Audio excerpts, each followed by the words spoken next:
Guys আজকে আমরা ঘর রং করবো, ঠিক আছে? রং নিয়ে আসলাম, ব্লু কালারের রং, আকাশি কালারের রংটা নিয়ে আসলাম, সরি। তো রংটা দেখাচ্ছি, ঠিক আছে? এই রংটাকে এখন আমার বালতিতে গোলাবো। এবার ভাই চল, ভাইকে বললাম যে চল আমার সাথে, বালতি নিয়ে বালতির মধ্যে গলিয়ে ফেললাম রংটা, এখন রং করবো আমরা, ঠিক আছে? তাই ভাইকে বললাম যে ভাই তুই প্রথমেই শুরু কর। ভাই রংটা নিয়ে প্রথমেই শুরু করলো, রং করতে শুরু করলো। তাই আমি একটু স্টাইল মানে ছাদের উপর বসে ভঙ্গি মারছিলাম, কিন্তু পড়ে গেলে তো আমার উপরে টিকিট হয়ে যেত। তাই ভাই একটু তাকিয়েতে বললাম, একটু ভাই একটু হাই দিলো, ঠিক আছে? তাই এই যে আমি এখন রং করছি, ভাই নিচ থেকে ছবি তুলছি, ঠিক আছে? রংটা করছি, কেমন হচ্ছে গাইস বলো। আর কারোর যদি বাড়িতে রং মিস্ত্রি থাকে অবশ্যই আমাকে জানাবে, আমি রং করে দিয়ে আসবো। তাই উপরে একটু ভাবভঙ্গি নিলাম হালকা করে, আর সবাইকে বলি জয় শ্রীরাম, জয় শ্রীরাম, জয় শ্রীরাম। তাই একটু হালকা জয় শ্রীরামের গল্প শুনে নিচে নিলাম, ঠিক আছে?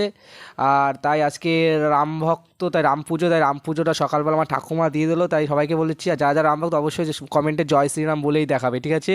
তাই ভাইকে বললাম যে রাম ঠাকুরের একটু দেখা, রাম ঠাকুরকে দেখালো, দেখি এখন বেরিয়ে পড়লাম যে রংটা কেমন সেটা দেখাতে হবে তো তোমাদেরকে, তাই না? আজকে কিন্তু রং করেছি, আমি নতুন নতুন রং মিস্ত্রি। তাই ভাইকে বললাম ক্যামেরায় জল দেওয়া এসে রংটা দেখা।